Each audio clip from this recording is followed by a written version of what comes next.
Welcome to The Sentient Sky, a podcast on astrology, the cycles, and sacred intelligence. Presented to you through a Southern Hemisphere lens by Yvonne Wildheart and Rebecca Holly. Hello and welcome. You're listening to episode 8 of the Sentient Sky podcast. We are just giving you this little intro first because we began this podcast recording believing that we would see it all the way through to the end of November, but we got to the Taurus Full Moon and decided that the end of November really deserves much more time than we actually have available for at the moment, and it's talking about Pluto, so Pluto deserves the depth that it requires, and so we decided to split it. And so this is the first part 1 of episode 8 of the November astrological forecast. And keep in mind that as you're listening, that we didn't know that as we were talking. And so at times we are referring to things later on in the month that we didn't cover this episode. And one of the things that we want to flag is that we had planned on talking about COVID and some of the vaccinations and the mRNA things. And we mentioned a trigger warning halfway through this episode saying we're going to talk about that soon.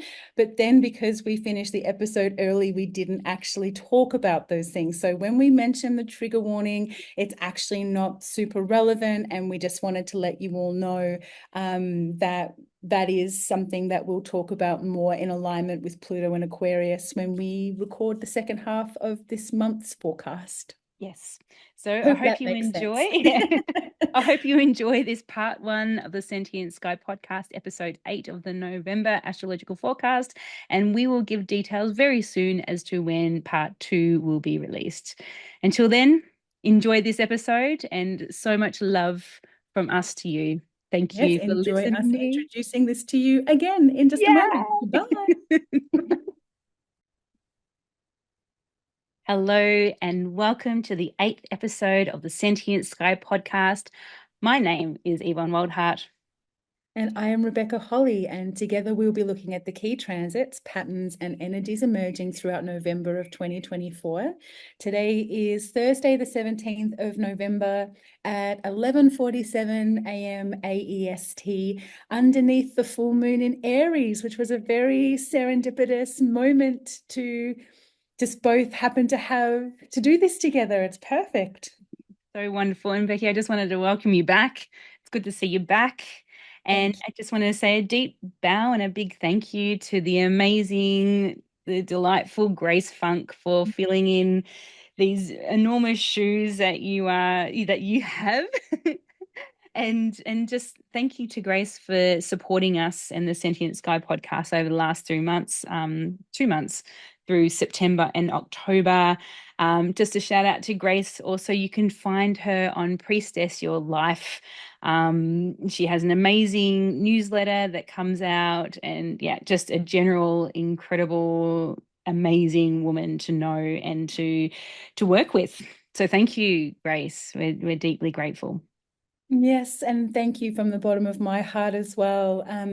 Grace is one of the first real life astrologers that I ever met in my life, and was absolutely one of the first teachers and role models, and very much opened the door for me to be doing what I am now. And so it was quite a special thing to hear one of my role models and teachers in this space with Yvonne and I, and I'm super grateful, and it was so beautiful listening to you both. So thank you so much, Grace. I'm so appreciating you. Thank you, Grace. Okay, so as always, so where are we at? Oh, some of the big things that are happening this month. Just jumped into that. Why not? So we've got a new moon in Scorpio, Mars opposite Pluto, Sun trine Saturn. It's Beltane this month here in the Southern Hemisphere. Venus goes into Capricorn as Pluto goes into Aquarius. Woo! I'm excited, and I'm sorry for all those fixed signs, but hey, us cardinal mutable people, good. I'm happy. You've done your time. I've done my time. Fuck, that was big. We've also got Saturn station direct. We've got a full moon in Taurus, and all Mercury stationing retrograde and all the other things that are happening this month. But to begin with, let's start with an invocation to pull our energy in and to ground us in. So I invite you just to close your eyes and just taking a deep breath in and rolling your shoulders up and back and just feeling your roots below you deep into the ground, deep where Pluto has been working with the deep transformation in the underworld and the deep riches, and drawing your energy up into the branches above and reaching up to the sky and connecting with all the planets above. And just feel yourself in the center, hand on your heart, feeling your roots below and your branches above, and feel yourself in the center, here and now, of the great above and the great below, and just feeling yourself being here, here and now, open and ready, but protected and held and supported, and feeling safe as we traverse and dissect, very Virgo words, what will be the transits of November. So, as we do every month, I light our candle that will hold us to provide a beacon of light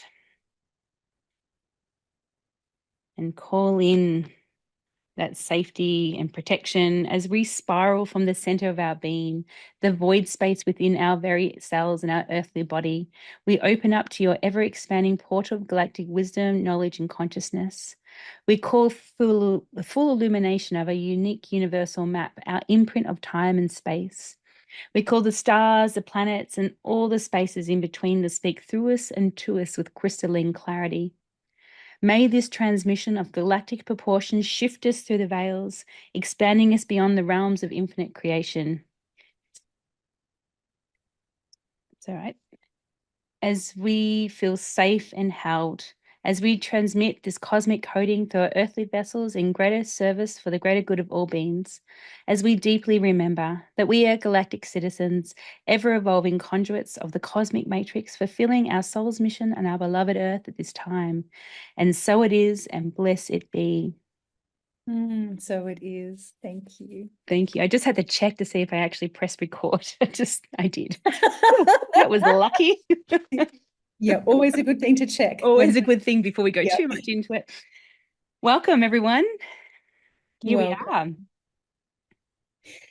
And so before we jump in, just a little bit of housekeeping. As always, all of our transits are based on Australian Eastern Standard Time.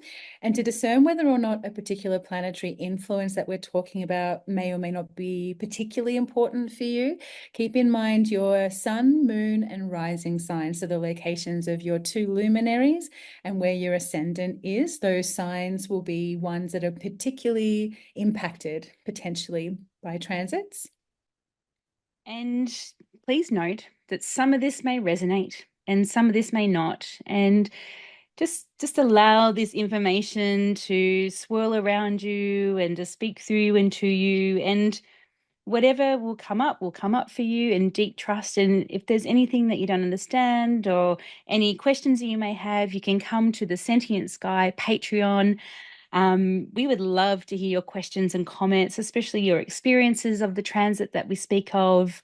We want to know more. This is how we learn. We learn from each other. And, knowing that we are here being the guides of these transits, but also there's an embodiment that needs to happen as well. And that's where all of us come together and work with synergy and harmony to learn off each other. And and that's the thing. This is the thing of cosmic coding. We are all of galactic, we're all of earthly beings. So to remember that.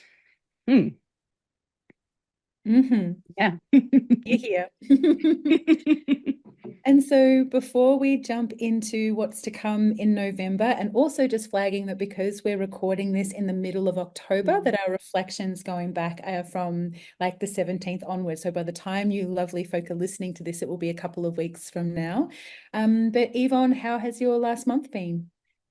Oh, well, it's as we said, we're only halfway through the month, and there's still a lot to come, I'm sure. But so far, that new moon Libra eclipse, and with was a conjunct Black Moon Lilith that was in my fourth house of family and home, Pluto stationing direct, which happened in my seventh house, and just sitting with how that, it's been a square for me, these transits. So just feeling that reviewing process of what's happened, but not just now, like all the Pluto, how Pluto's pinged my chart in Capricorn, and just really sitting with some really, feels like deep grief. But what came of that Libran eclipse was really interesting. Came up some like secrets or hidden things that weren't in my view, but I could sense them. And all of a sudden they were here in my face, like I could see it now. And I think it was really interesting. It's sort of the eclipse with the hidden, the hidden sun and everything was hidden. But as soon as that started to move away, it was like, oh, I could see the next things that were blocking that had been blocked up until now. So it was really interesting to have that eclipse moment where things after the eclipse moved off, that I could see more than what I could before the eclipse, if that makes sense. It's like there was a portal that opened. And it's like, well, this is actually what was always going on. And yeah, that was really interesting to see that. So a lot of sitting with, sitting with the grief, a lot of tears, which has been really great to allow it to move out of my body. And actual fact, there's been a theme about something about moving. And I think that Pluto going direct and now moving forward has, just that, okay, now it's time to get cracking and get moving, but also moving my body more and just feeling it loosening up as things, insights come and things shift through my consciousness. And it's like, oh, that's there, right? Let's move that. So, and that's been really interesting and been, I guess, there's a determination now to really get things done before that Pluto moves out of Capricorn, and just sort of feels like that tying up loose ends and just like, yep, this needs to happen. There's like a charging moment, feels like at the moment. Maybe because we're under an Aries full moon, there's like a very charging moment, like this fiery, let's go, it's time to go, it's time to go, move. I'm just feeling that sparkness, but I think that's because of the Aries full moon that's also happening, that's also pinging off my chart. So it's just really interesting where we sit here in the mid-October, just going, revelations. I think that's the key word, revelations. And this feeling of, okay, now I see what sort of was there more so than I ever have before. I can do something with it now. It feels like I can actually do something with it, whereas I couldn't before because I didn't know, but I sensed it and it was all very murky. But after that eclipse and Pluto going direct, it's like, right, now I can see more than what I knew now. And I feel like I can move it now because I can see it instead of just second guessing myself. So that feels like that's been my October so far. So we'll see what happens for the rest. What about you, Becky? Mm. Well, just before I Mm. comment on that, I'm just reflecting on something you talked about in one of the previous episodes with Grace, where you were saying this last little bit of Capricorn, just look out for that last thing that comes up. And you guys were discussing, well, will anything new come up? Because it's kind of done now. But for you, you called it for yourself, like something, that was hidden was still waiting for that last split second of that Pluto and Capricorn to come up. And just, yeah, wanting to bow to you Thank in your you. sense that, that was absolutely something that unfolded for you, even though that may not be a completely typical thing. You lent into that and felt that. And yeah, Yeah. just wanting to reflect that back to you. Yeah, I think it was that Pluto unearthing something that had always been there, and I sensed it but just couldn't see it. So it's a very, if you put it in an archetype, that Pluto, the Lord of the Underworld, that was hanging on to this package, just waiting for it to go forward, to send it up, to go, well, here was what I was holding. Cool. It was like, oh, fuck, I always knew it was there, but here it is. And deeply grateful for that, being able to see it, because it's just a reaffirming all the things that I felt anyway. So that, yeah, it's really interesting. And it's just great to be able to go, oh, well, great. Now I can do something with it. That's what it feels like. Now I can actually take the steps that I need to take and do something with it. Whereas it was all murky and confusing and very Neptunian movement. It's like, oh, I don't even know, but I sense it. But, yeah, so that's really interesting. Mm, Yeah. Huge. Huge. Yeah, well, big times, right? These are big times.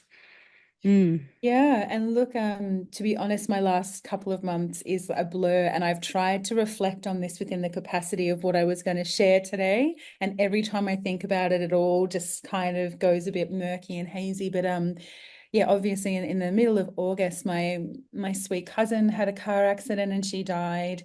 And we grew up together. We're really close, and that rocked me and my family in a way we hadn't been rocked before. And we've seen some shit, my family. We've said goodbye to a lot of our family already, but this was a whole new version and experience of that. And it happened it happened, I think, 2 weeks after we found out that our grandfather has a blood disorder and is reaching the end of his life. So deep bow to Saturn in the eighth house, I suppose. And thankfully, he's actually still doing really well. So we've had a lot more time with him than we thought we might have, which I'm really grateful for.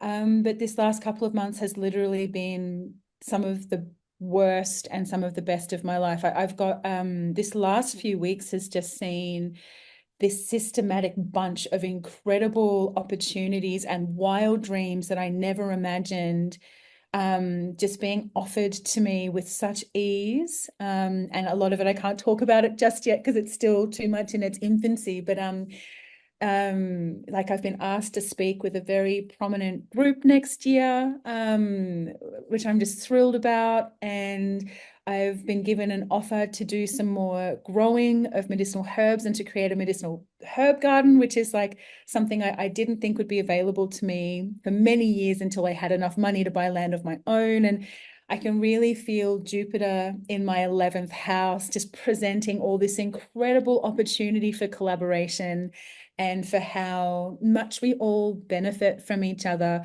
far beyond something's dollar value. When we put the dollar value aside and we're like, hey, I've got a skill. Could you benefit from that? Because you've got a skill I know I could benefit from. So could we have an arrangement where we're supporting each other and getting, arguably thousands of dollars worth of value, but actually only spending our time and building relationships as we do that? And yeah, I've been reflecting a lot on how when Jupiter was moving through Taurus, which was my 10th house, that was connecting me more to the earth component of my herbalism and to really getting my hands in the dirt. And now that Jupiter's moved into the 11th house of collaboration, someone's offered me a patch of dirt to do that growing on a bigger scale. And yeah, I'm really loving getting this insight into how Jupiter just doesn't, it's not just bringing the big lucky big bucks things like sometimes we think it does. It's like setting you up for what you really want. And it's not always the whiz bang that you expect it to be, but somehow it leads you down the exact right place. And I'm really feeling and appreciating that with Jupiter at the moment. Yeah, having just had Jupiter go through my 11th house in Taurus, I really can vouch for that of just that collaboration with other. It's just that was really profound for me. And now that it's gone into my 12th house, it's like it's been moved and transmuted in a way that I didn't I was still yet to see, but I can feel there's some kind of new seeding coming from Jupiter being through my 11th house already, strengthening these relationships now going into the void space with that, into the 12th house. And also there's a future envisaging or the dreaming that happens with the setup that's already happened when Jupiter went through the 11th house and now in the 12th. It's like, okay, now we've got these relationships and collaborations set up, which was the 11th house Jupiter. Now that we can take that and let's dream together in that and create something new. So it's very, very cool. I love that you're experiencing that.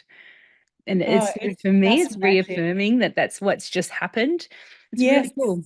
Yeah, and that's that thing of like how each other's anecdotes strengthen your understanding of the astrology is because, yeah, you can find those points of resonance or dissonance and be like, oh, well, what circumstance made it this way for that person, or what extra astrological information made it skew this way for that other person. And yeah, just really feel, I think another key word for the 11th house is alliances. And I am feeling that, like I am feeling people showing up as allies in conspiring to make my dreams come true. That could be the cheesiest thing I think I've ever said, actually. That I'm really feeling that. I'm feeling other people conspiring to make it easy for me to do what I want and need to do in this world, which is also, I hope, of great benefit to others. Like I want to be in service to others. And when we are in service to each other, we can do that better because I'm not a one-woman band. Like I'm not a one-woman machine. I don't want this heroic bullshit anymore. Like I don't want to do it alone. I don't want that model of like spiritual or physical self-sufficiency. Like I want community and I want collaboration and I want allyship and I want you to grow the lemons and I'll grow the limes. And yeah, I'm really feeling that with Jupiter in Gemini in my 11th at the moment. It's beautiful. And what I'm also hearing in that, and which was a part of my experience with that Libran new moon and eclipse, is just like how do we come together and work together in synergy as opposed, because the focus was down with the South Node. It's like, okay, well, how did we work in the past together? And how do we want to make that and transmute that to make it more harmonizing? It's not always, that whole what did I say I said in the new moon Libran forecast about this thing about sovereignty, but also in the Aries element of our charts, which is very patriarchy, and yes, sovereignty, but also you can't have sovereignty without the synergy of the Libran axis, and coming together and collaborate. Otherwise, you're just that pig-headed, I'm doing it for myself, sovereign beingness. Like, that, yeah, that's needed, but also what also is needed is to come together and work together. What do you bring and what do I bring and how do we work together in that, which is very Libran as well. So I'm hearing that in what you're just speaking of as well. Yeah, very much so. And yeah, I can hear the different levels of like, yeah, for me personally, it's at Jupiter in the 11th, but then it's also Pluto just moving into that more, or as it will be moving into that more collective air sign of Aquarius. And it's the eclipses that are doing the work in that Aries Libra area of you and me. And how do we honor both at the same time? And yeah, it's been a wild few months to say the least. Yeah, and Um, just sending love to your family as well, and in that traversing such big news and digesting that, and just yeah, just full just heart love to you and your beautiful family as you and honoring Steph and all that as well. So yeah, thank you. Yeah, I really feel that. yeah, Um, yeah. mm, It feels good to be ready to emerge while not having to feel completely okay yet. yeah, Because I'm not, and I'll never be the same again, but also really excited and ready to be here and be doing this at the same time. It's a polarity I have to be tender with for sure. yeah. Um, so shall we Okay. jump into November? Yeah, we definitely should. So, some of the key themes that we were looking at for November is that there's no hiding, and there hasn't been any hiding for a while. But if you thought there was no hiding before, then you're in for a shock because there's really no hiding anymore. As that collective divine justice and the movement of those big outer planets just more and more forces us into relationship with them. Yeah, absolutely. I can feel that in my being. I think that's what the Libra new moon brought into. There's like, yeah, there's no hiding anymore, and that divine justice. It's this month is really noisy as well. There's lots of pinging. There's something there's, as Becky said, there's no hiding. If you look at the charts, every house, everything is just being pinged on, and I think pay attention when we show the charts. Look at the sacred geometry of all the aspects. It's really, really interesting because some of them are just quite beautiful and others are really messy. So it's just a lot of movement, just looking at the aspect lines in itself. It's like stuff is being shot off everywhere. Yeah. I can I say this next one? Please do. The Capricorn recovery, rehab, and rebuild. Yep. So, looking at the Capricorn areas of your chart and the recovery, we've got Venus moving in it as Pluto is moving out, which feels really lovely. So, that is a part of that recovery. And that rehab is just like, wow, what the fuck was that? Like, that was, it's a 15-year transit. Like, that was really big and it stirred up a lot of big things. And what do we do now? What do we do now in surveying the landscape and that feeling of finally coming out of the underworld, especially with that Saturnian Capricorn, Pluto dense heaviness, not forgetting, and we'll speak to this also, that during this time with Pluto in Capricorn, we had fucking COVID and lockdowns. Like, you know, that's Mhm. interesting. That just gives you an idea of just how dense it's been. Mm.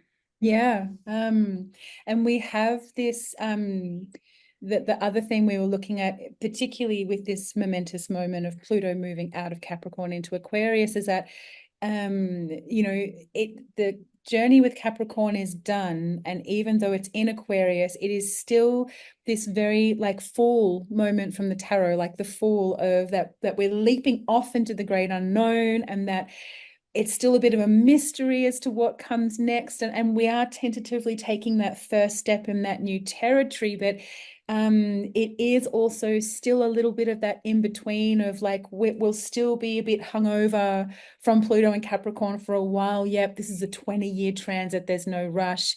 And yeah, just feeling like well, this is the first of those big outers to change signs too, because from here we'll have also Neptune and Uranus over the next 18 months moving into their new signs as well. So this really is, there's a short moment here to kind of take a breath and reflect while slowly moving forward. So yeah, really thinking of the fall and thinking of its number 0 in the tarot, because it really holds that in between. Absolutely. And just gazing to what we've spoken many, many times on this podcast about what's to come in the next couple of years and all those big outer planets moving, and even that Saturn coming over Neptune or into Aries. Like it really is feel like we can hear or feel the rumblings of whatever, there's a newness in there, but we don't know what that is. And yeah, just seeing that tarot card of that. Yeah, it's perfect analogy. I love it. Okay, Mhm. so the key transits for this month is new moon in Scorpio. So it's very early on in the month. Mars opposite Pluto, which we spoke about in the October podcast, which is significant. Sun trine Saturn. It's Beltane here in the southern hemisphere, and Samhain or Halloween in the northern hemisphere. But Beltane here, which is life force rising, high spring, is one of my favorite times of year. Venus squared Neptune. Venus ingresses into Capricorn, which will be nice. Saturn station direct. And full moon in Taurus, that happens all around at the same time. Sun trine Neptune, Pluto ingress into Capricorn, I'm into Aquarius. Oh dear, I went back in time. That's not good. We're not quite there yet, so that Oh no, makes sense. oh, this is So ready. Pluto ingress into Aquarius, and that's it. That's that's over. Thank goodness. But something is beginning. We don't really know what it is because it's Aquarius and it's from the future and it's a bit. Sun into Sagittarius, which feels nice. Mercury stations retrograde in Sagittarius as well, and Venus squared Chiron. So a lot Mhm. happening. That's when we say it. It's noisy. Lots of. Yes, and so let's have a look at our first chart of the episode. Let me just get myself rearranged here, which is the 1st of November at 11:46 a.m. with our, that's not the right one. It's not the right time. Give me a second. Let me, Elevator music. mm, yep, that's what I need. What have I done there? I've got the wrong time. Oh, that's close enough. It's 1 minute out. Okay, here is our first chart of episode 8, which is the new moon in Scorpio. And we can see that down here because both the sun and the moon are conjunct at 9 degrees of Scorpio. Okay, so here we are, Scorpio. It's ruled by Mars and Pluto. It's so this is really interesting, this new moon in Scorpio ruled by Pluto, and there's so much focus on Pluto being at its anaretic degree in Capricorn. It's fixed water. It's going down to the depths and seeing what's here, and yeah, it's just really I can just feel that. Oh, let's go deeper. Let's dig into it deeper. Let's look at this more, and let's bring it up from those watery depths and bring it up. And this is the whole thing about Scorpio, the glyph. It's got an arrow pointing up which heads into Sagittarius. So there's an important part here that we need to go down to the depths but also bring it up. But because of it's still in the first decan of Scorpio, 9 degrees, that there's something unfolding here that we're still needing to investigate something deeper. And if we look at it from that traditional Hellenistic perspective, with Mars being the ruler here, it adds a whole nother level of crunchiness to this new moon. Because if we look at it from the perspective of Scorpio being ruled by Mars, we see Mars over here at that 29th uncomfortable degree of rebirth in Cancer, which is also where Mars has its fall, experiences being under-resourced and can struggle through the territory, the emotional sideways moving, as Yvonne's talked about so beautifully in previous episodes. To have this new moon be ruled by a planet that is in such a difficult position, and that of all planets to be in a difficult position, Mars can really lash out in a position like that.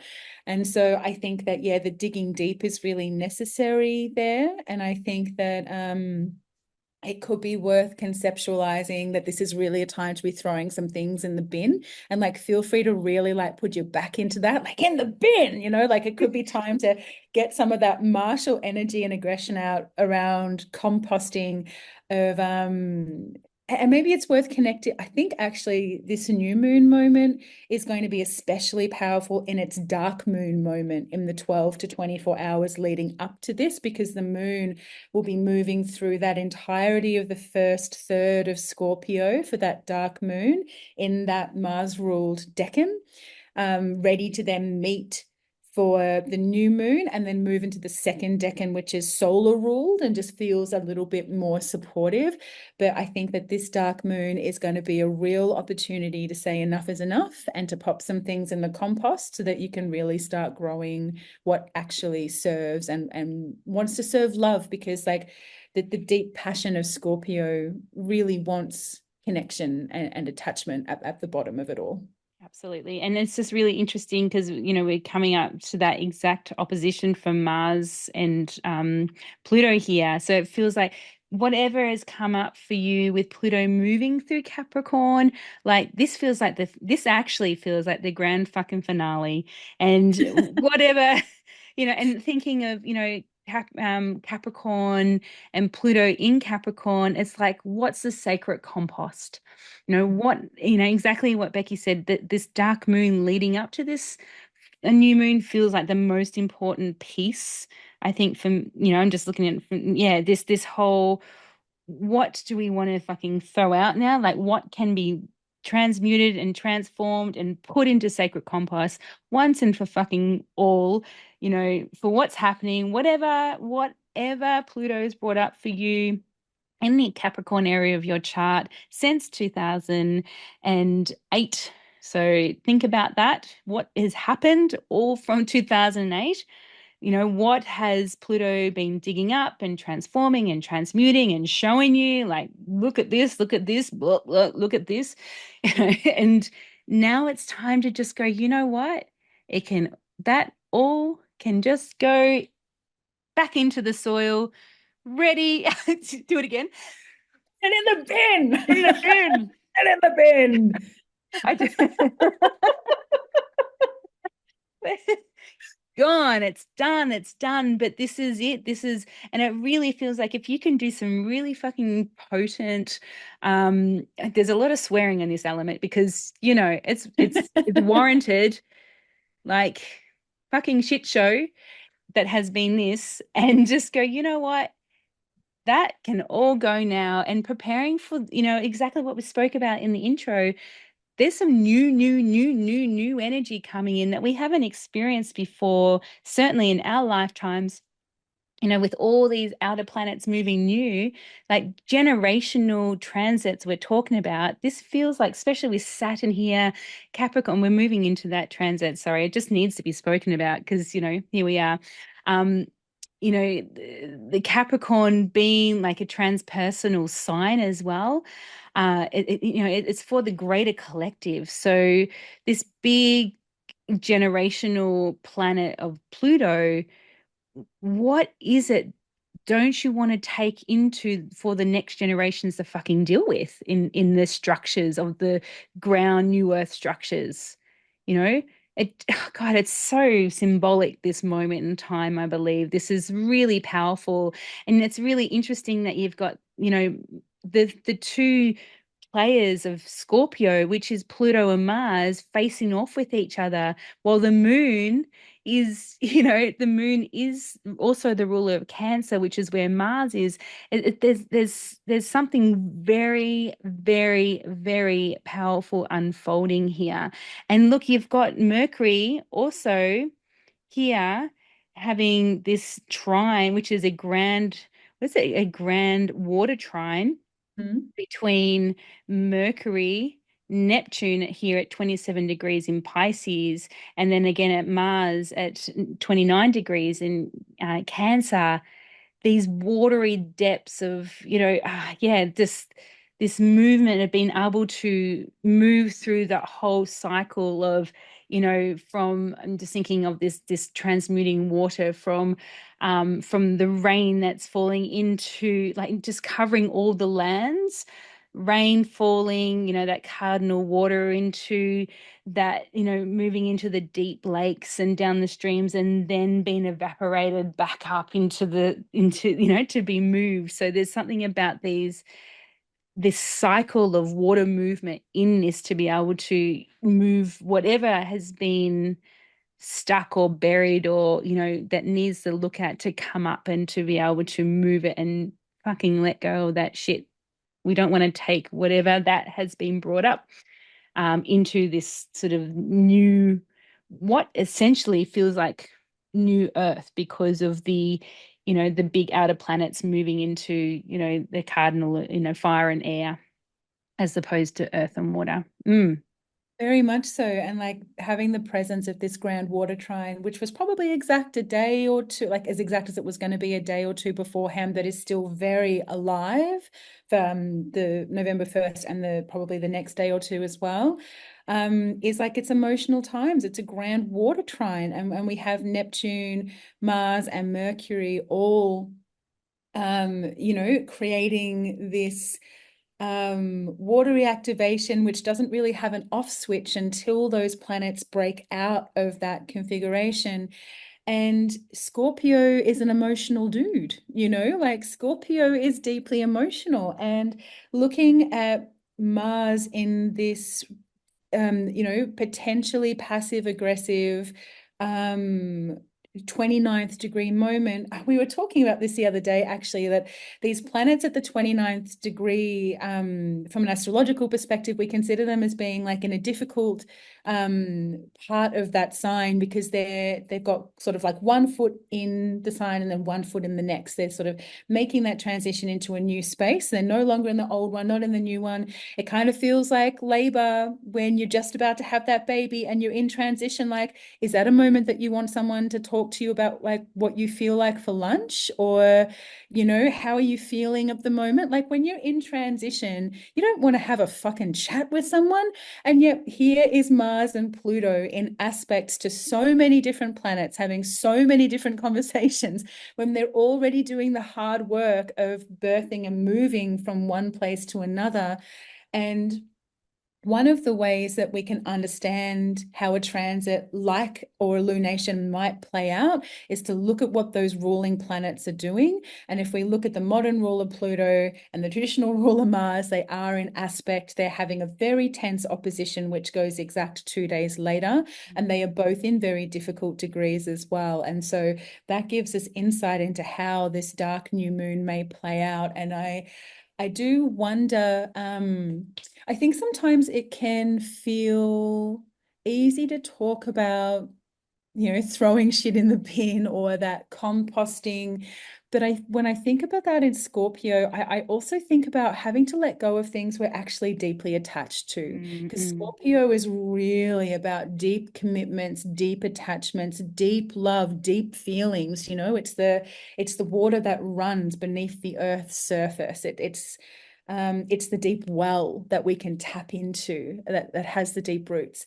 And with all of these emotions in the grand water trine as well, just feeling like this could be a moment of like having to put something in the bin that actually feels really difficult to do or that you're attached to. And I think that in its shadow form, that is sometimes recognizing that we have been in toxic relations with something or with someone.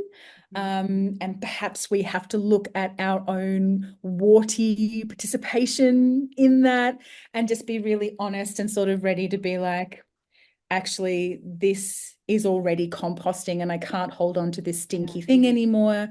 And I really need to put it in the bin. But some of that hurts and feels really hard.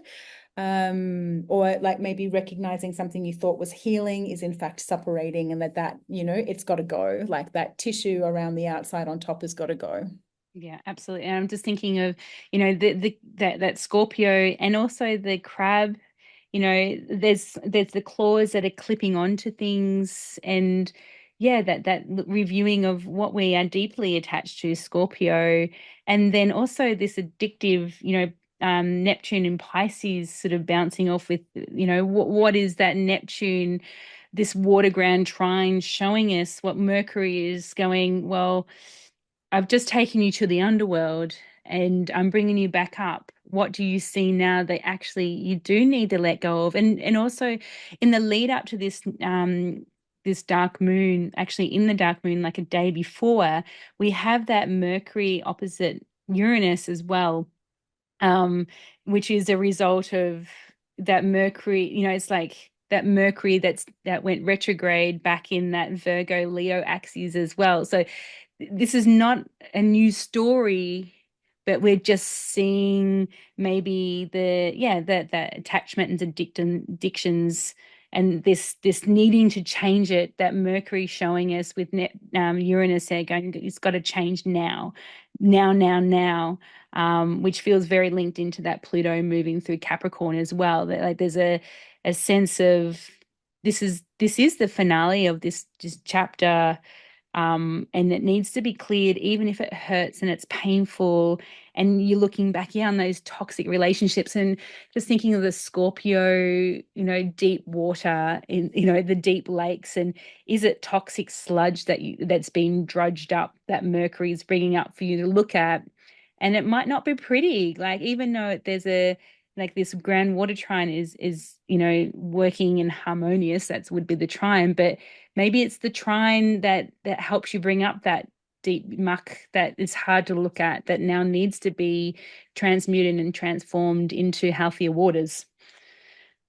And I actually have had another thought here as well, which is that not taking back anything that I've said, but seeing another story that's existing here as well. And just thinking about how Mars and Neptune in relationship like that can sometimes be the breaking of illusion or of something seeming worse than it is. And seeing that I think Mars, Mercury, and Neptune is even though it's a trine and it's a supposedly supportive configuration, I think that that's actually pretty murky in terms of insight and truth. And so, yeah, I'm not wanting to backpedal on what I've said because it feels true and it feels right. But at the same time, maybe it's not about making the big changes right now, like at this new moon moment. Maybe it's a matter of identifying it and watching and waiting for 3 days. Just watch and wait for 3 days. Wait until that Mars Pluto goes exact. Mercury will break its configuration. That trine will no longer be configured.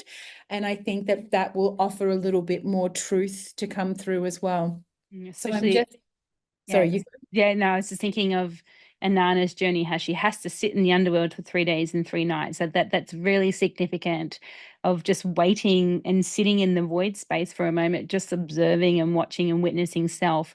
And maybe the time to take action would be when that Mercury starts to move into Sagittarius. Also, and I just had to laugh a little bit when you were talking about that the parallels and there's two sides of it, and just thinking of that Jupiter and retrograde and Gemini, there's like we've got to review the parallels of the universe. There's two timelines, there's this and there's that, but they're sort of working simultaneously with each other. I just love that. That was cute. Thank you. I Yeah, enjoyed no, that. I feel like I've dropped into two separate but related stories, and it kind of could go either way. And I can feel some hesitation now because I'm it's kind of like something stinky, right? Like you found something that's stinky, and your first impulse is to do what I do and aggressively throw it in the bin, set that shit on fire. But maybe don't do what the lady with 4 planets in Sag and a fire rising sign does, and maybe just sit with it for that couple of days. Maybe I'm like giving insight into how this is going to ping my own chart come early November. And that it's also okay to notice that and like not call your lover and end the relationship that same day. You know what I mean? Like you don't have to quit the job that same day. You can sit with the stinkiness of it and just see how many novel pathways arise from that.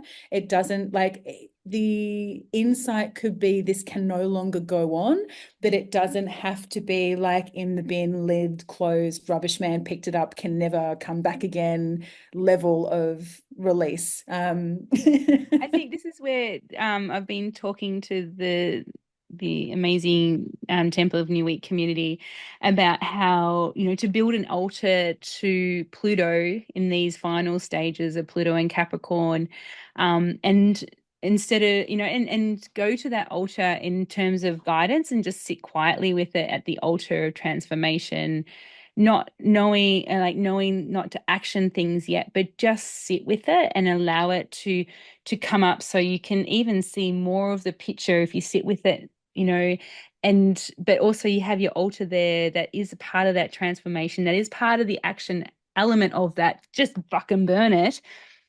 All right. And maybe you add something to your altar. Like one of the things that I've been thinking of, that I will be building, is my altar to Pluto and Capricorn will be my compost pile and decorating it. And I thought every time I feel like I need to burn something or transform something, I will just take a bit of that compost pile and put it in the fire and watch it. So doing it that way, as opposed to, yeah, I'm going to quit this job and I'm going to do this and I'm going to say this. Take time for sacredness in this space feels really important, especially with Mercury still here, about to go into Sagittarius. Like there's something here about Mercury being the messenger through the underworld, but it's still coming up. It's still, it's still there, coming, moving. We haven't got the full picture, and still that Pluto's in Capricorn. We still don't have the full picture yet. Yeah, and we probably won't see it for a little while. So to take heed on that doesn't mean you don't take action, but do action in a sacred way that requires presence. And yeah, just maybe an offering to your altar is a good place to start to help moving whatever is coming up at this time, and whatever you're letting go, move it through. Feels, and just allow and trusting that just by doing those simple sacred acts, the bigger stuff, like, I need to leave this job, I need to relieve this relationship, blah blah blah, will happen when timing will be right.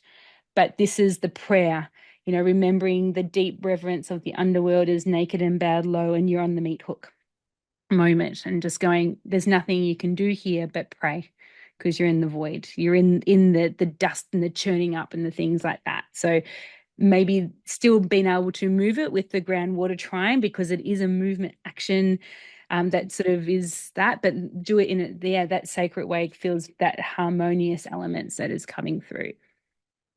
Impulse control, friends, I have none. So thank You goodness that do. anyone here is to balance me out in this moment where I'm encouraging everybody to put it in the bin. So Oh, you yeah. can. You're still putting it in the bin, but you can do it in a way that's, you know, um, like, it's still an act. It's still the prayer that they just needs to go. It's still the vision, but you're doing it not to harm or to really, yeah. Oh, for sure. But yeah, also just realizing that I've probably given myself an insight into what will come up for me 2 weeks from now. So it's a good little foresight into catching myself if I feel impulsive and recognizing that the 1st of November may not be a good day to let that arrow fly. Even though we have got this, and that's the thing too, like this kite formation that we see here, which we'll talk about more in a moment with Mars Pluto. But yeah, there's a lot of tension and energy that's being directed towards Pluto from Mars. And so really sitting with your fire and not being impulsive and not nipping out like the crab sometimes wants to do, I think is the answer to be able to sit with that for Mm. sure. Shall we open up Mars opposite Pluto? Yes. Feel like we've already sort of spoken. Oh, for sure. Because There it is a lead into this full moon, like this new moon. It is such a big part of this new moon that the actual opposition, yeah, happens, what, 24 hours later? yeah, just about, or almost, yeah, 2 days later. So, Mm. the Mars opposition with Pluto goes exact at 10:37 p.m. on the 3rd of November, but really it was within a half a degree on underneath that new moon anyway. So like that's still very close and very close to exact. But between that couple of days, we have quite a few other aspects happening. So at 7:07 p.m. on the 2nd of November, Jupiter will sextile Chiron. And so we can see that is still within a 2-minute aspect here in Aries and Gemini. Which has been really activated by this Aries full moon as we sit under, because the Aries full moon back now, it's the 17th of October, so mid-October. So if you're listening to this in November, having a think about back what was brought up for you under the Aries full moon mid-October, because this story continues. Because that Mm. full moon is actually at 20 degree, 21 degrees, I think, or 20 degrees of Aries. Very much so. And we've really seen how the nodes and the eclipse cycle and the luminaries and Chiron have just had such an incredibly epic collective macro, but also internal micro story playing out. So when we start seeing planets like Jupiter opening that story out of the seed and like the conjunctions and oppositions from the eclipses that the nodal axis has been bringing, that Jupiter sort of opening up a sextile there is a really nice moment to see where some of the perhaps deeper wisdom and guidance and meaning is just starting to push. How seeds always have those first two little leaves that come out, and it looks the same on every seedling that ever existed before the real plant starts to emerge. You can't fully see what it is yet, but there is something emerging, and it's beautiful and it's wise and it's in service to all. And so perhaps this Chiron Jupiter sextile is speaking to that larger Jupiter Chiron cycle where we're in the very early days of garnering wisdom from this, and we're really just doing the best that we can. And I thought there was something else with Chiron happening now, but I think it's later in the month. Yeah. Because we also have 20 minutes later, Mercury Mars sextile going exact as well. And again, like having Mars at this eschorotic 29-degree point is just such a crunchy little spot that's happening there. So in this chart, it's happened a few hours or the day before. And And look at the once, moon. The moon's traveling over this point at the same time. So that feels like a follow on from whatever that Scorpio new moon brought up. It's like now is time to, you might get a bigger of a picture of what's happening, or, being in Sagittarius, it's like that broader scope of just going, able to go, right. And now I can see, and this is why not to make big decisions or big changes back at that new moon when you just want to fucking throw it all in the bin. Just to go, actually, there's a needing to come out of the depths of the underworld and to have this greater, perspective of the collective wisdom that's here, that Sagittarius is bringing this higher truth element that the moon is showing us as it's moving through this area. yeah, and I've noticed this month that the moon really highlights a bunch of key things that are happening. Like there's a key thing happening, and the moon is right on in that. And I just have this really interesting insight that, we've named this chart Mars opposite Pluto, and that's really the key feature of this moment in time for sure. But if we think of how the moon magnifies and manifests and brings into reality things, and that this Moon Mercury conjunction is aspecting both Pluto and Mars here. It's sextiling Pluto, trining Mars, even though it's crossed that sign barrier, and there's a little bit of wiggle room and a little bit of breathing space there, which I think is really nice for that difficult Mars-Pluto opposition. It makes me feel like, don't watch the two assholes on the stage. Listen to the conversation happening to the side of that, like we've got Mars, Pluto center stage, kind of like blah, blah, blah, blah, blah, blah, blah. But then actually there's some really good insight and some other dreams and some other visions, even though it feels like it's only about these two polarities. Like, and It's like the American elections.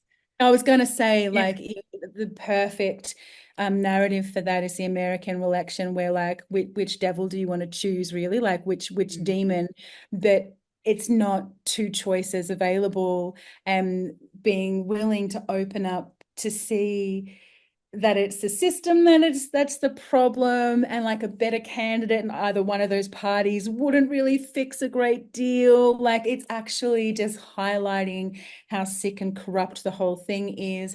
And so really loving this Jupiter ruled Mercury moon conjunction so early in Sag, where the sun will be entering in a couple of weeks. There's going to be a lot of Saggy stuff happening this month, and oh yeah, over the next few weeks.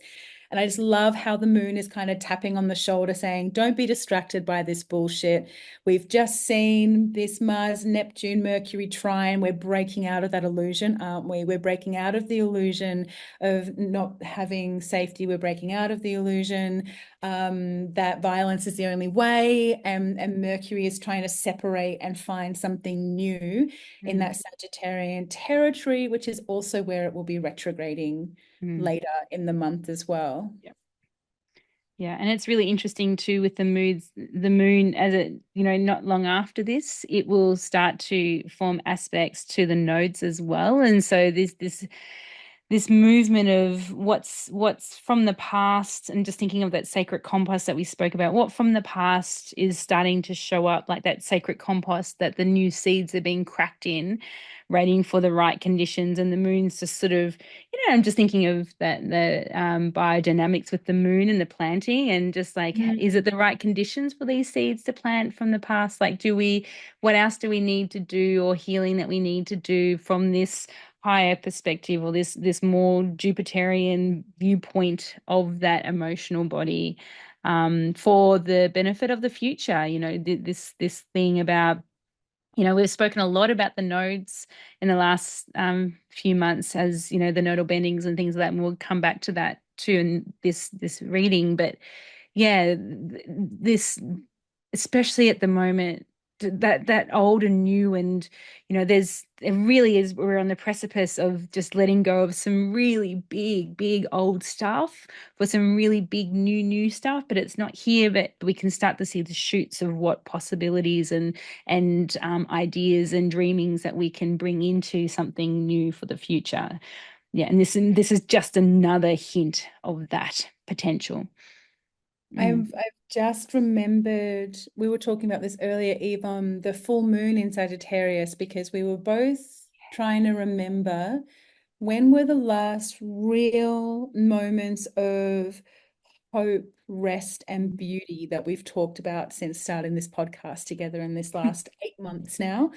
And we were thinking about winter solstice when the sun and all the planets entered into Cancer, for summer solstice in the northern hemisphere. But we were also thinking about that Jupiterian full moon, which just felt so, it's such a cliche, but it was so expansive. And Was. actually, I've actually had, I took some of my materia that I made from that full moon. So it's sitting here on my desk as we talk about Course, this. that's why we're talking about it. Because it was conjunct, I'm pretty sure, if I remember correctly, that Venus was very much involved in that full moon somewhere along the line. I'm pretty sure it was a Venus Jupiter conjunction. Mm, Opposite the moon, yes. in Sag, and I think it might have even been at 4 degrees. I really could be wrong about that, but my point is that it's really interesting. I can just feel the echoes of that. Like, do you remember when we had hope a couple of months ago? Like, don't be distracted by the marching story of doom where they want us to feel powerless and hopeless and like they're the best options. Like, that's not all there is, and there may not be an answer that helps us now, but we need to remember our hope and we need to remember what we won't settle for, Mm, because if we keep settling, we keep perpetuating. Like, there has to be a moment where that changes. And so I can really feel how it's part of the conversation, but it's reminding us that there is this, there's always a third way. It's yeah. never just this or that. There's always another way. And I can just really hear this phrase of, do you remember our hope? Mm, Like, do you remember what we were hoping for? Don't forget to, it's our responsibility to keep hoping and to keep that hope alive and to keep doing the things we need to do to make those hopeful things more likely to happen. mm. Um, Feels like what lens are what lens are you looking through the world through? Is your, yeah, that, very dramatic Mars and Pluto, shitstorm pretty much. Like, yeah, what lens are you looking at that? What's dying? Like, that's old shit. Like Pluto and Capricorn, that's old stuff, but turning your lens and looking at what's new, what's coming up, what beauty is here with Venus sort of co-sign presence here as well. What bright little sparks are we capturing here that we can sort of, oh, that's right, those flowers that are planted back, when that was happening, and look, now they're coming, tuning your radio dial, which will affect the field, which affects us all, thinking of that very Sagittarian sort of viewpoint, that it all starts with us and what lens are we looking through the world in. Has, it's like that butterfly wing effect, one flap of the butterfly affects all, so it's this moment of just looking at, especially at this time of year here and, on this land in the Southern Hemisphere where we are, um, looking at those butterflies, looking at the bees, turning your attention to, the micro and the macro beauty of what's around us, and the harmonizing of how the bees and butterflies work with the flowers. Absolutely. And I love what you said at the beginning there. Like, don't let them trick you into believing that Pluto in Capricorn is a forever deal. Nothing is Fun. forever, nothing lasts forever. And Pluto in Capricorn has highlighted the compulsive and toxic patriarchy. Don't let anyone trick you into believing that that's the only way forward. Like, if we truly want change, we can't keep doing what we've been doing. Mm. And yeah, just it's done. Don't be fooled into thinking anything else. And I can feel the Mars in Cancer wanting to bring like that patriotic fear of like, yes, but if we don't do this, then that. And it's like, oh, but also coming from a place of fear isn't the way either. And yeah, I it's a feel whole thing. it's a whole thing, and I feel like that we probably should have said something at the beginning because I'm feeling it rising within me, a trigger warning, that we probably will be talking about the is it MRA, mRNA. yeah, vaccines and you know, all of that, what happened and the what's coming up at the moment, which is really interesting now that we have Mercury and Sagittarius here, getting this greater look of divine justice and looking at things from a bigger lens and just going, oh shit, being able to see things now more clearly than that we ever have before. So I just wanted to say, if the vaccine conversation, the COVID vaccine conversation is a trigger point for you, I would suggest that maybe you turn off now because we will be talking about it and it's not very pretty that we're going to be speaking of, but it very, very much plays into this of that the last grasp of the patriarchy, especially Pluto and Capricorn. Capricorn, ruled by Saturn. It is of things of the past, whereas Pluto's going into Aquarius by the end of the month, which is of the future. But don't turn your attention to what's dying. But also, we also need to look at what is the harvest of Pluto in Capricorn, and it ain't pretty because Pluto is digging up shit from the deep down. It is the underworld, like we're bringing it all up. And it feels like that moment of the banshee, if things haven't been attended to or looked at through the whole cycle, at the very last moment, and this is the anaretic degree point too, and this is why it's so messy, is because things come up at this last moment that hasn't been dealt with, that needs to be dealt with. It's like the classic banshee, or it's like that premenopausal woman. I mean, premenopause. Oh yes, that too. I'm just thinking, premenstrual woman that has been pushing herself right from her bleed. She's been busy. She's not really looked after herself, and she's given, all the things, and she gets to right before you bleed. And we're all been there. Not saying there's no right or wrong about it, but it just is the nature of cyclical wisdom, which is what our podcast is about. That when we get to these final stages and we haven't attended to the grit and things like that, or we haven't seen things for what they are, it all comes out at this last moment because we can't take it with us into the next. So it becomes very, very loud. And I'm just thinking of the banshee who needs to screech and scream and look at things because it hasn't been dealt with along the way. And so this 29-degree point, this is this point. No matter what's happening this is this point of that we can either transform it, transmute it, or we fucking take it into the next cycle. And do we really want to take the grit and dirtiness or the things that we tried to push down into the next cycle? Especially not, oh, I don't know, like everybody each to their own, but I, for one, do not want to take, this is generational cycles we're talking about now with all these major planets moving through. So if we don't look at it, this stuff now, our children, our children's children are fucking going to be dealing with it because of the nature of the major outer planets, which has, a 260-year cycle, a 180-year cycle, an 4-year cycle. There's big planets here, or all are changing signs within the next 2 years. This is the moment now that we really need to look at and to bring up and to speak truths. This is why this 20, as I said, this is why this 29-degree point is so fucking messy, because the truths come out, and so we will be speaking to this. Yeah, we'll be speaking to this. Yeah, and I think there's a really great segue into that a little later with the Pluto into Aquarius and some of the incredible stuff that Venus will be bringing into Capricorn, where we will definitely be going into that more deeply. But just off the back of even what you were saying there, like there is no hiding from the collective liberation and the collective truths that are coming out. There's been no hiding for a while, and that's those slower moving outer planets, they bring things that happen over time. It doesn't just light you up one day and you change the next day and you go along your merry way. It's a thing that those lightning bolts continue to strike over periods of months and years. Like we don't carry Pluto or Uranus or Neptune in and out of every day.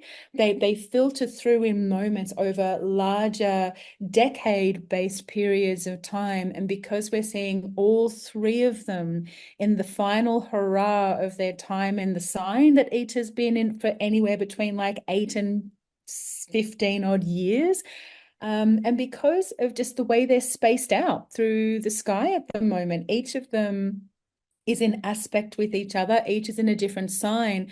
And so it doesn't matter whether you're a cardinal, a fixed, or a mutable person. It doesn't matter where your rising is. It doesn't matter where your prominent planets are. Everybody is being poked by something here.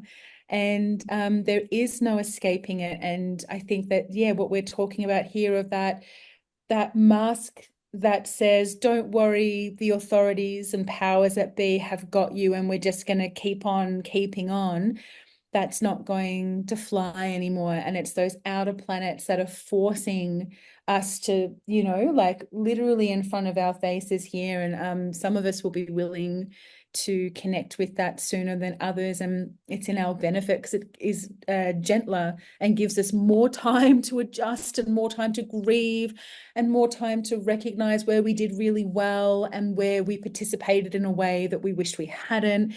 And yeah, it's just there's no escaping the changes that we're being asked to face. And a part of what Pluto moving into Aquarius will do, which we'll go into a little bit more detail later, is that if we were in the hole with Pluto and Capricorn, the way we tend ourselves and the way we negotiate healing is really different compared to when we're out of the hole. And so when you're in the hole and you're in the Pluto Capricorn hole, it's crisis management. It's day to day, it's breath by breath. It's doing what you've got to do to survive this dark moment of not being sure what to do or feeling stuck, or of moving through things so that you can come up out of the underworld, have the fresh air of the above world again.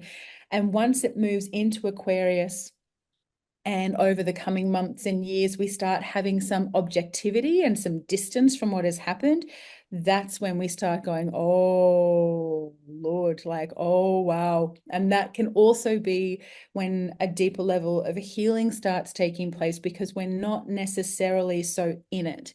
We need to be out of the hole to be able to really think about our time in the hole and to be able to initiate healing with that.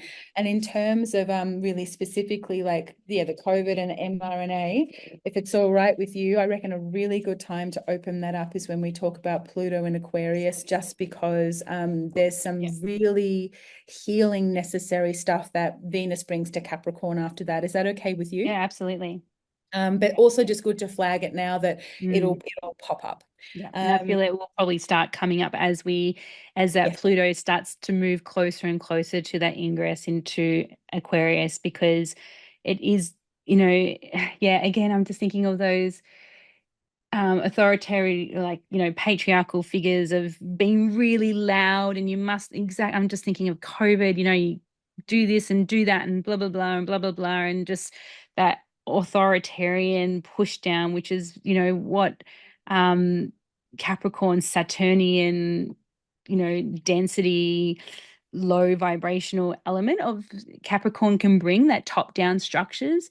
But that's not, this is an indication of the end of those top down structures. That's what Pluto is bringing us and showing us. But we need to look at what that Pluto in Capricorn did bring us as it moves closer and closer out. And this is a part of that purging, that final purging that's not pretty, but it's a part of what we need to do to move. And then we get the biggest perspective later. But the moment is just like, purging it and letting go and crying the tears when they arise, and just holding our hearts tenderly and holding each other's heart tenderly, going, fuck, this has been rough. Yeah. Yeah, absolutely. Mm, And I think the last thing that I'll just say there too, in terms of it being like a trigger warning or something like that, it's really more about not holding anything back in our own experiences of mm, that and of the emergent information around that, and just really wanting to speak with integrity on what's mm, coming up and to not shy away from really difficult content. And I mm, think people are at different levels with their journey with that, and some are mhm. ready to hear and some are not. And there is nothing better or worse. It No, just is what it it is. just is. And just holding everything and everybody and all the things in that heart tenderness, Yeah, which is, thank goodness, Venus is in the picture. very much so. And so, speaking of Venus being in the picture, let's have a look at our next chart, which is Sun trine Saturn, that is also a Venus Jupiter opposition. And again, as we've mentioned, like I love how the moon is just bringing our attention to things, because even again, like we've named this chart Sun trine Saturn, but the moon is like, like also bring your attention to what I'm highlighting down here too. Yeah, this is Um, really interesting because Mars is just ingressed into Leo, which is, that feels a little bit different to what we've been experienced with Mars in Cancer. It's like Mars releases a little bit and sort of just like, oh, but it's adding, that sun, fiery sun to Mars feels a bit more sort of movement maybe in things that we've sort of been gripping onto. It's like, now it can move more freely if it needs to, but also there feels like a lot of fire going on in here that could blow up potentially if we're not careful, especially with that Mars still, in opposition to Pluto, which is going to keep playing out right through until the end of April when Mars actually passes this point again later on. Yeah, this is just not the end of the story, if that makes sense, with this Mars and Cancer and Venus, Leo. Mm. For sure. And too, like as Mars gets ready to enter retrograde, it's going slow. Mm. And that's not necessarily Mars's typical preferred speed. And so, even though what you said is absolutely true, there is still this element of having to wind down and having to stop and having to get ready to go back over the old stuff, which I imagine Mars really not enjoying. Like, I feel like Mercury and Venus are both. I don't know, this could be total bullshit, but what I feel in myself is that both Venus and Mercury have this willingness to do that for the betterment of what comes next. Whereas I feel like Mars would have to sit with a lot of frustration before connecting to the bigger picture of that. And maybe that's just like my unhealed version of the Yeah. retrograde, and perhaps the healed version of a Mars retrograde is that rest and is that off time, and is the reflecting on how we engage in action and conflict and competition and inflammation in all senses of the word, like not just in the body, but in our speech and in our conflict resolution and management and mediation. Like, what does that mean for Mars of all planets to slow down, stop, and go back and review that so that it can do it all better next time round. And so, yeah, that retrograde, Mars doesn't go retrograde until the 6th of December, but this is really slowing down and getting ready to do that. So we will be feeling that Mm. even now. Absolutely. And it's really interesting just looking at this chart too, this Black Moon Lilith that we spoke so much of around about the Libran the Libran new moon eclipse earlier in October. Yeah, it's not going away. This and so now it's making a square aspect to Pluto. It's really interesting. It's just like cut the bullshit now. Like it's time to cut the bullshit. It's just I'm just thinking of that sickle of the harvest, the final harvest of how has this affected us, as in you and I together in Libra. Mm, And I'm just it's so interesting to think of that, even though that Mars Pluto opposition, it's still so tight by degree, but it does have that sign based separation now that Mars is no longer in Cancer. There is that little bit of a loosening, despite it still being within a degree of that opposition, and just being really curious about how Lilith has the sign-based square with Pluto, but will move into the sign-based square with Mars as it crosses into Scorpio. It really feels bridging to the two as both make this momentous move. Because Mars is going to spend, like you said, like 7 months in Leo and Cancer. So this is a momentous little area of the zodiac for Mars at the moment. And Lilith is really kind of holding a leash, I think, a little bit on both of them, and it's keeping them accountable, I think, actually. I think so too. And I think that's a really, yeah, accountability. Absolutely. I think that's a very much a Lilith term is accountability. Yeah. And this is what Yeah. we were saying earlier, that divine justice, that this is a part of it. Like this, there's no hiding. And Lilith, like she sits in the bottom of the tree of life. She's watching from that point of the, deep in the roots, looking up, just going, whoa, what's happening here? Like, yeah, it's interesting. And the fact that she makes a square aspect to it, she's making a square to Mars as well. Like this is really interesting little yeah, this T square element with Black Moon Lilith here at the the crossroads. Absolutely. And Yvonne and I, we both flagged that there's a Lilith Venus square in Capricorn later in the month, which we're so excited to talk about because it's that same Mm, vibe of supporting the sacred rage that needs to make the change, but it just being so goddamn healing and so mm, needed. Because at that point, yeah, we'll talk about that later. But yeah, I'm yeah, really feeling how Black Moon Lilith is like it, she has something to say, and she's saying it both to the parties responsible for the problem mm, as well as holding the parties responsible for sweeping up the mess and trying to bring the healing and the harmony at the end. mm, And just feeling so grateful for that, actually, because it's Lilith is such it's the feminine that refused to bow to the mm. patriarchy, and so feeling her influence with, yeah, these big transits and key players that are happening is generative to my hope. Yeah, I absolutely. think. And I feel at this T square point, this is like when her irritation might start to really show up within you. And then by the time sort of everything moves towards, and as we said, when Venus moves into Capricorn, and there's another aspect there, that's when she can speak to it. But at the moment, she's just like, that sacred anger that's rising up, that's like, fuck, look at this, look at the, it's like this, which, that's the thing about squares and, these 90-degree angles, that they push so hard against each other that when they separate, there's something new that comes from it. But you need the irritation. It's like you need that grit in the oyster to to create the pearl or the diamond in the pressure down below, to create the diamond in the first place. There needs to be this element, this aspect, and welcome it in, but again, doing it in a way that doesn't harm, which can easily happen, I think, in these big square, with Mars and Pluto and Black Moon Earth and there, that feels very like rageful.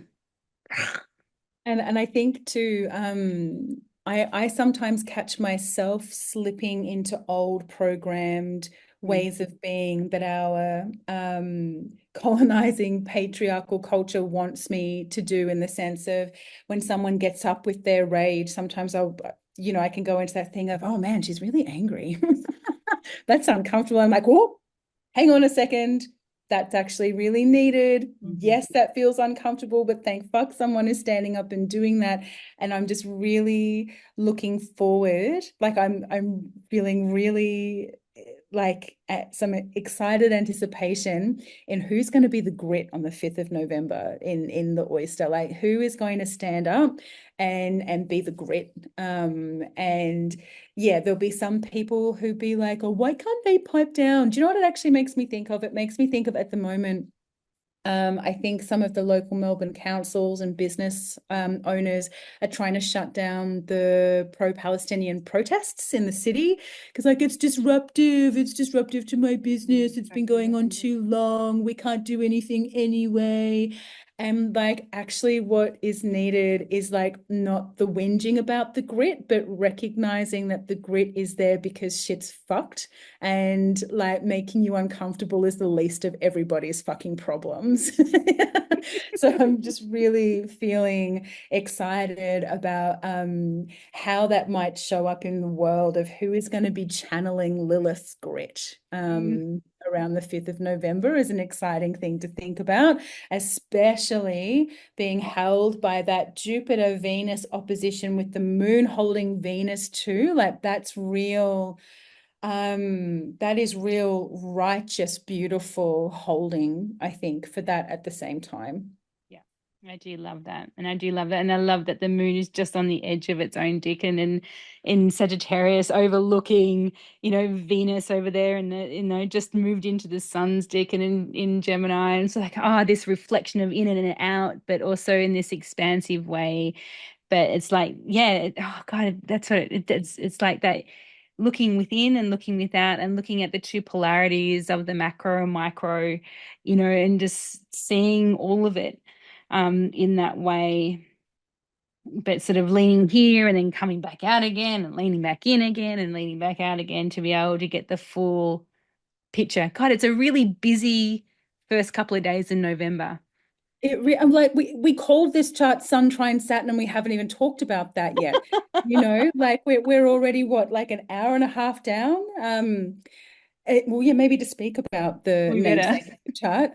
Yeah, Sun trine Saturn. This is the waning trine where the sun is coming back in closer to its eventual conjunction with Saturn, which will happen in 1, 2, 3, 4 months. Mhm. Can count with fingers. And so that Sun Saturn journey really holds like the light and the dark, the warm and the cold. Like it's how do these two forces that have opposing priorities, that's their dance that we're looking at with the Sun trine Saturn. And so coming into that waning trine, it really is the harvest of how has that dance supported both of us being in more alignment, despite that we do things differently. And I think Sun and Saturn really is one of those eternal mythological or mythopoetic narratives of seeming opposite. But also there'd be no point in having light if there was nothing to light up, and there'd be no dark if there wasn't for the light, like of how they need each other too. So I wonder if this is an opportunity before things really start coming in towards that conjunction of starting again and starting a new cycle.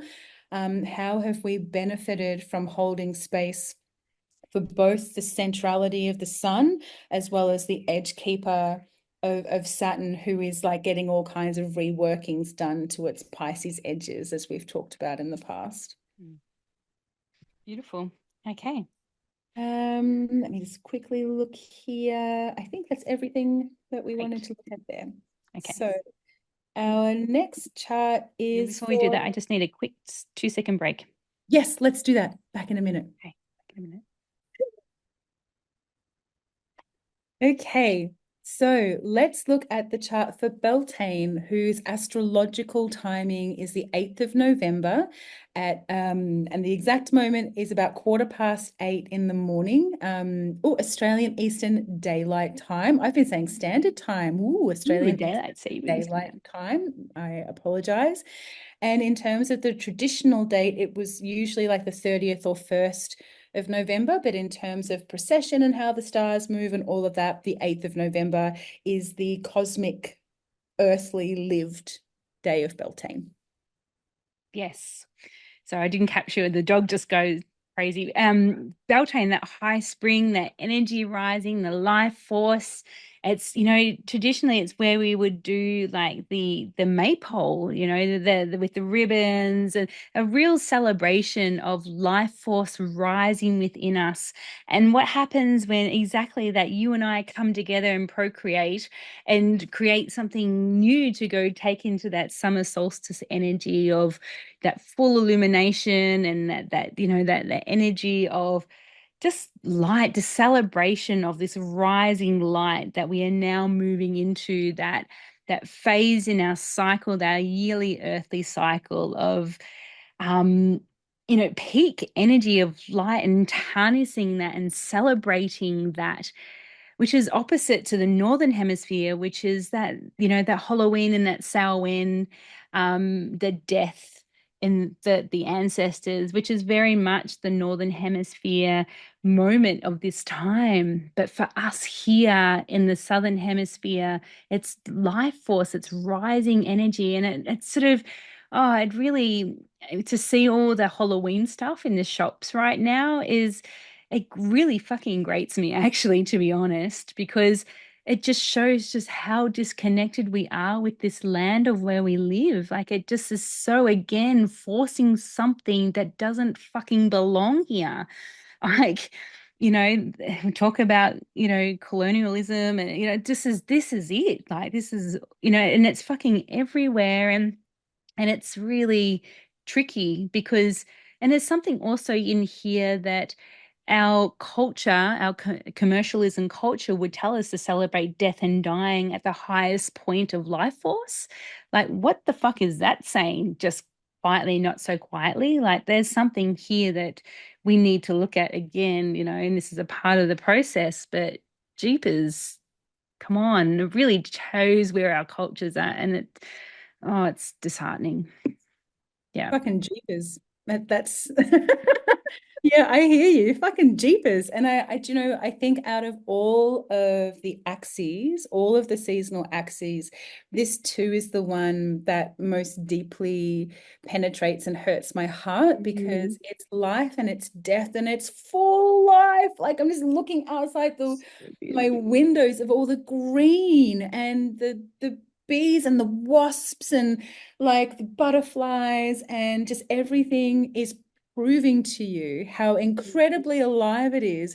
And then we have imported pumpkins from the other side of the world that had to pay what kind of carbon toll to be here to celebrate death at a time where everything is so alive. And at the same time, each to their own. And I also want to sympathize with how difficult it can be to break Mm. away, especially when all of your beloveds are doing it. Yeah. Like, there's no one else in my family with an earth central outlook. For me, it's like my partner, my daughter and I, and then like friends and people around me, but none of my family do this. And so everyone's talking about Halloween and I'm like, God damn it, freaking jeepers. Like, yeah, there's something about Beltane and Samhain holding life and death, and it just feels so important. And at the same time too, there's, we all live on the same earth, and that Mm. death portal is open on the other side of the earth, and maybe that is a compromising way to lean into that. Mm. However, I don't think that we should be I still think that the importance of realizing that, we should have been coming out of Easter with spring equinox into this Mm. is really important.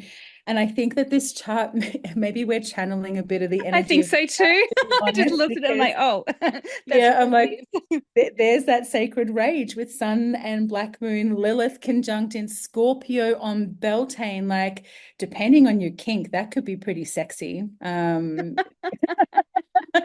Channel some of that sacred rage the right way, and you could have a really fun Beltane. Um, Also, but moon conjunct Pluto here as well. This is it's interesting. huge. Like, both of the luminaries are conjunct these archetypes that are more deep, dark, gritty, um, uh, con like conformity bending kind of things. And yeah, so this isn't the typical Beltane. And I actually love that because nothing in this world is typical at the moment. It feels like just another layer of remembering that we can be in the beauty of Beltane, and even realizing like Beltane's not necessarily the language of this land, but it's still high spring, it's peak Mm. life. And Yeah, that's kind of the point, it, right? I mean, it Regardless of is what you call actually an astrological point between spring equinox and summer solstice. It is it. actually a earth point and how it's tilted in terms of the sun. Like it actually is a point. And I think our background, our hair, our culture as Anglo-Saxons would call it Beltane, but there's indigenous words for it as well. It's Yeah, speaking to so the same thing, isn't it? It's it still speaking is. to that peak life and fertility and beauty. Um, and that can be happening at the same time as the horrors in the world, and we don't have to cancel them out. Mm, We actually have to hold and make room for both. mm, And this feels like another deeper reprogramming and learning of that, of you're not being asked to put aside your happiness and purely to suffer, but you're also not being asked to put aside your suffering so you can be happy. You're mm. being asked to show up with both because that's how it is. And anything else is not true. And those untruths, as we've talked about, are being put in the bin. Mm. And I think yeah, and the willingness to look at it, I think as Yeah. well, and to have the courage, Black Moon Lilith, I think have the courage to stand up and say, actually, this is what I see from this point in the depths of Scorpio. This is what I see in full illumination of that, especially after that, the Mars and Pluto, again, exactly. I think we just demonstrated that so well is like that whole what's bringing your attention? Like, are you paying attention to the big, loud, noisy thing, or are you sort of coming back and say, hang on a moment, what actually is going on here? Absolutely. And then this is another version of the both and, right? Like we look at the two Mm, luminaries and we're like, hoo Lilith, hoo Pluto. But then we also look that at this moment, Venus is rising and Venus is on the ascendant. And so again, this beauty and hope. That's my Venus return, actually. Oh, Aw. yay. See, maybe it is going to be a sexy day after all. I'm just channeling what's going, no, never mind, too much information. But loving at the same time that there is, like that Venus Jupiter opposition is pulling away, but it's still activated, Mm, and that we have this Venus Neptune square that's coming into its exact position on the 10th. So 2 days later, there'll be that exact square between Venus and Neptune, but that has the potential to be idealistic and romantic and dreamy. And sometimes that gets carried too far away. But also, it's just really nice to sink into that too. Like, can we let ourselves have the wreath of flowers and to put on the most beautiful dress without a bra and just go lay in the dirt? Like, can we also just submit to how beautiful that could be, even if it's not realistic every day? Like, there feels like there's a portal open to put aside what is pragmatic or realistic and to really let yourself receive something that is really fantastical and sexy and romantic and sweet. mm. Yeah, the allowing, right? The Mm. allowing and having and just thinking of that rising ascendant just sort of peeking up as this, it's just like, oh, and the sun would have just risen as well, like, that 8:20, 12 in the morning. It's like, oh, and allowing the sun to be on your face, knowing that it's just had this moment of rising at this point. Yeah, it's really, really special. That's on my Mercury, actually, that ascendant too. There you It's go. beautiful. It I is love this time beautiful. of year. And again, it's that both and. You don't Mm, you don't actually get to pick between Sun Lilith or Moon Pluto or Venus Jupiter because it all exists at once, and we can choose to be more receptive to one or the other. But at the end of the day, it's the fullness of the map that we're looking at that will be present. And yeah, noticing that there's some really sweet energy available at that time as well. That's really interesting, given that what we just went to town on like 5 minutes ago. We're just like, oh, hang on, backpedal a little bit. We actually need to look at the whole thing as opposed to that, that sun in, with Lilith and that, it's like, oof, that there is, yeah. I'm really Mm. feeling that today, actually. That's There's really been a few interesting. times where I've said something and then I'm like, whoop, You know what it is? hang I think on, I think something it's this else. full moon. I think the full moon It's with the the Aries full moon. Aries full Oh, I moon. can't help it. It's not me, it's the Aries full It's moon. the I can't Aries full help moon being that's playing impulsive. us. Yes, There you see? go. So that's just giving another context to the layers of what's happening as we record this. We are, because we do, this is the thing, because we talk about these transits every month, and we channel what's happening, and then we actually get to live it because we're so open to it and embodying it, that we get shown what that looks like. And because we've decided to do this on a full moon in Aries, conjunct Chiron and Uranus, like that's going to play out during this reading. So there you go, because the embodiment of the astrology is teaching us that's what that transit looks like. I'm also sitting here. I'm actually like this dress is not much and I'm not wearing very much, but I am so freaking hot. Like I can also just like feel the heat. And like for me, lunar Aries transits often bring fevers and things like that. And I just looked at my face a few times. I'm like, why am I so red? Oh, red Ah, Aries. hello, Aries full moon. All right, Okay, shall we so move on? We spent way yes. too long on that we thought we would. Yeah, we did so well axing some things in our little break. It was not to be. Oh well. We So tried. we That's did. the main thing. You try, you try. We tried. Okay. And we're going to try to be brief about this too. Let's see how that goes. So on the 12th of November at 5:26 a.m., we have Venus entering Capricorn. And so we can see her at 00 degrees there. And one of the very first things that she is going to do is enter the nodal bending. So there's a little bit of a warpy, distorted beginning, but hold this thought because we're going to come back to Venus in Capricorn and talk about some of those correspondences when we talk about Pluto exiting Capricorn. So I hold that thought for a little minute.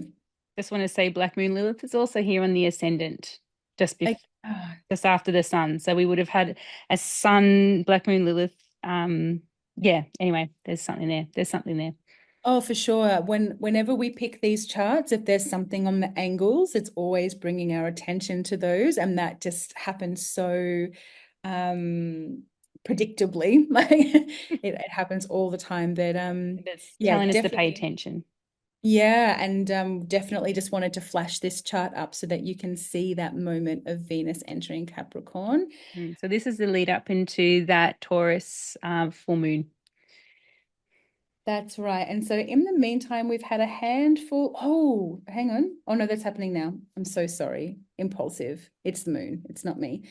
Um, yeah, so we have the full moon in Taurus on the 16th of November, 8:28 a.m. AEDT. But we also have had 7 hours earlier at 1:21 a.m. Saturn station direct. So we have two Mm. really big moments happening here. Yes, yes. I feel maybe speak to Saturn stationing direct. Um, Yeah. yeah, so this is really interesting now that station Saturn, Saturn, Saturn station direct in Pisces. I've felt all along this Saturn in Pisces is showing us several things, thinking of the Lord of Matter and the Lord of Time that Saturn represents, but in Pisces, like which is disperse sort of that mutable water and what even is time in this place. And I always come back to timelines and choosing timeline, like, where is your heart being guided? Where is the joy? Where is and just sort of thinking Saturn, the density of, what do you want to leave in the density realms? Pisces is the last sign of the zodiac. It is the void. It is the space of in between. And, this very much, as we spoke about this, we are very much in a voidy space with all the outer planets moving into new signs in the next 2 years. So I feel that Saturn is here showing us the next time Saturn stations retrograde, it will be in Aries. So it will be a time when Saturn is crossing over this threshold of initiation into Aries to bring whatever it's going to give us there in the start of the zodiac. So this feels important now that it's turning and it's slowing and it's moving forward now, that like it feels like um it's time to choose. What place do you want to see yourself when that Saturn meets Neptune in Aries at the 0 degree point in Aries?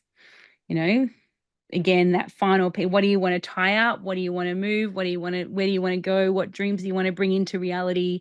Like, with these time warping moments, especially with that, as we said, Venus doing like a nodal bendings point. Yeah, there's something here about that, I feel. And yeah, absolutely. I don't have much to add to that aside to say that this forward movement is going to bring Saturn closer to its final, is it its second or its final square with Jupiter? I think it's the second one actually, isn't it? Yeah. On Christmas Day. Yeah. So as Saturn starts moving from here, it's just that that story of how contraction and expansion need to come in to either urge each other out or to limit each other in again, and just feeling how Saturn, with that movement forward, Saturn has learned some lessons from the contraction just of its archetype through doing the retrograde, and is going to bring that wisdom forward into that next square with Jupiter in the end of December. And yeah, there's just something about that feels like that's part of the wisdom that Saturn is carrying out of this retrograde, because the opening square began within that time, I believe, or very Yeah. close to that time. Yes, and then the next time, the third and final square of Jupiter and Saturn will happen next year when both Jupiter and Saturn are in different signs. So that's significant. So the next time Saturn will um, station retrograde will be July 13th, 2025. So next year. Mm-hmm. Yep. And so, and then the full moon in Taurus is happening a few hours later, and we can see the sun and the moon opposite here, tightly woven in this conjunction with Uranus, only just over a degree out of being an exact conjunction with the moon. This And is so um, what typically should be so stable and so nourishing and so freaking predictable that it's almost boring in Taurus. And I'm allowed to say that because my moon is there natally. But then having Uranus there, as always, we have to bring in the potential for the unexpected.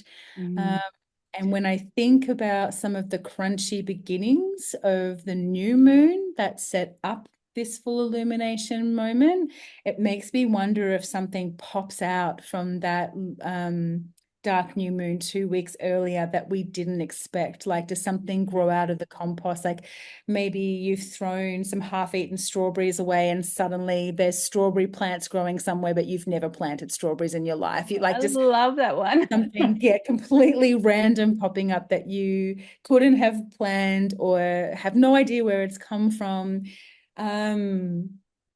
And I went I'm straight into doom and gloom. I went earthquakes or, something really oh, unstable with the earth. That's sort of, but I do love that idea of suddenly seeing strawberries that you didn't plant that came from the compost that you let go of in that dark moon phase of the Scorpio new moon 2 weeks earlier. That feels really nice. And interesting that Black Moon Lilith has now moved into Scorpio again. Here she is, dun, dun, dun, with her sickle but now taking it to whatever she's learned through her journey through Libra with that conjunction with Neptune and the eclipse that happened here all at the same time.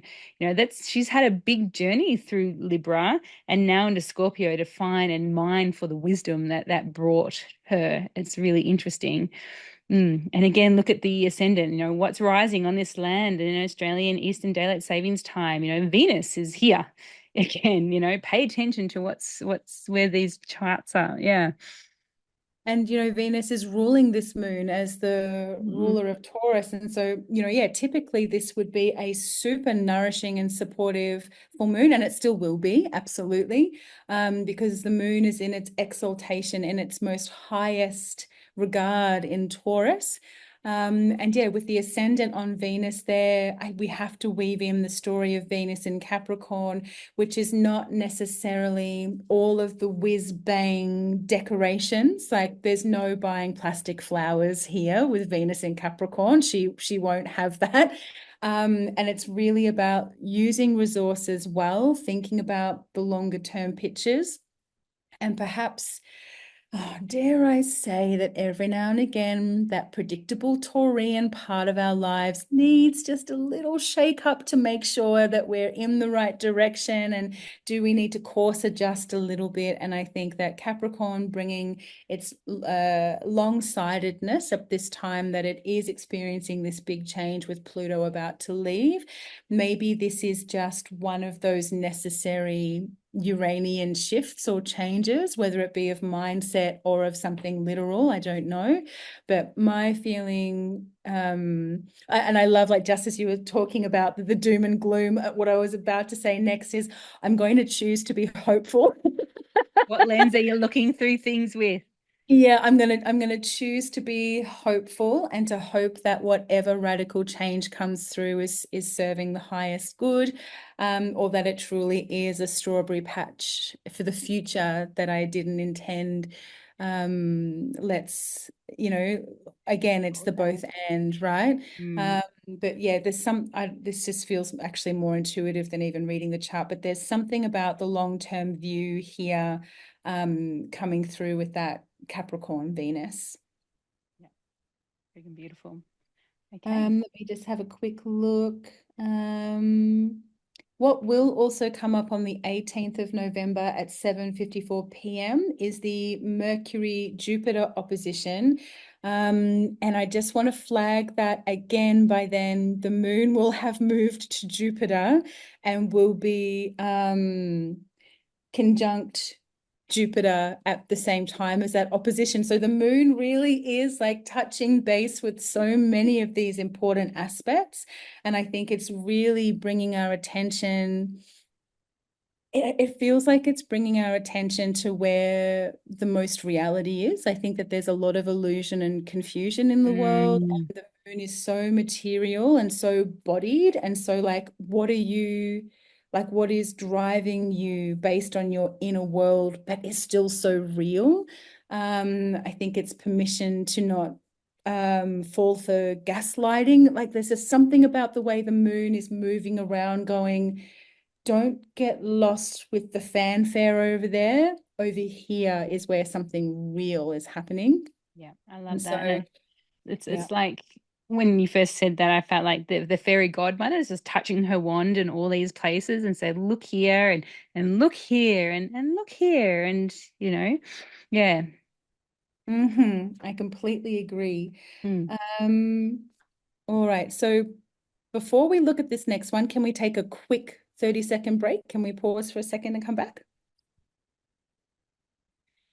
So we had a quick group huddle and we realized that there is just far too much amazing, momentous, era-defining stuff still happening in the rest of this month. And we're actually going to release this as a partial episode rather than trying to squeeze in our limited time over this next few days with our other commitments talking about the rest of this month. So we are going to bring us to a closing here, Mm. which means that we are going to have so much spaciousness to dive really deeply into Pluto moving into Aquarius and some of those other things that happen later on in the month. Which is so So the archetype, you need to dig deep with Pluto. You need to go into it. You can't just skim over Pluto. Like that's just doesn't work. You're not going to get the depth of wisdom and knowledge and things that Pluto is here to offer us. So yeah, I think this is a really good idea. And yeah, oh, there we go. that's better. Yes. Yeah, I agree. And yeah, we both have a particularly committed next couple of days and weeks coming up. I was like, oh, I really want to do this justice. So we will come back and we'll release it as like a second half of the episode for later in November. It just means that all you folk that really wanted to hear about Venus and Capricorn are going to have to sit on the edge of that cliffhanger until we come back, unfortunately. Say something about that, the cliffhanger. Oh, yeah, we were talking about the Fool at the beginning. Oh yeah, the The cliffhanger. sort of Oh being, my God. yeah. The being between things. And it's just going to have to be a mystery. You're going to have to journey the mystery of Venus in Capricorn until we release the second half, or do your own research. You can choose. Okay, that's so funny. That's so funny. Okay, so take care at the beginning of this month. If you want to connect to us on the Sentient Sky podcast, on the Sentient Sky Patreon, please come and follow, and you get all our updates. If you want to become a member, you get the transit lists, you get the special electional charts as well. So that's a benefit of coming a Patreon member. And a shout out to our Sentient Sky Patreon members. Without you, this work would not be possible. And a deep bow to you. And we thank you for your ongoing support. Until we meet again in the start of November to cover the second half of November and what that has to offer, and to go deep diving into that, we leave you on the full card of the cliffhanger. And sending you all so much love, and journey well in this first half of what is a very noisy and busy first half of November. Action-packed. Action-packed, yes. Take care, so much love, and thank you for listening, and tune in for part 2 of November 2024. Take care, everybody. Bye. Bye. Thank you for listening to The Sentient Sky. Follow us on Patreon at www.patreon.com/thesentientsky for episode updates, our contact info, events and offerings, and to connect with us and our co-created community. Thank you so much to each and every patron for their support and presence within that community. Deep gratitude to our ancestors, guides, and to the green world of the earth and the cosmic sky. May we ever be acting in service to the highest good of all beings. We pay our deepest respect to the First Nations people and to the elders past, present and emerging, to the Wadawurrung and the Jurja Wadawurrung country people. We give great thanks to the continuing connection to the land, sky, sea and their communities. We also like to express our deepest of gratitudes to our own ancestors and to the land, sea and sky of their origins. Both of us would like to thank our teachers, families, friends and communities that support us and inspire us in this cosmic work. Especially big love to our beautiful children for whom this is ultimately for. Great thanks to my brother, Daniel Van Horsen, for allowing us to use his original music, whom you can find on Facebook for details on his offerings as a session musician and sound engineer. Until next time, see you soon. Bye. Thank you. Much love. Bye.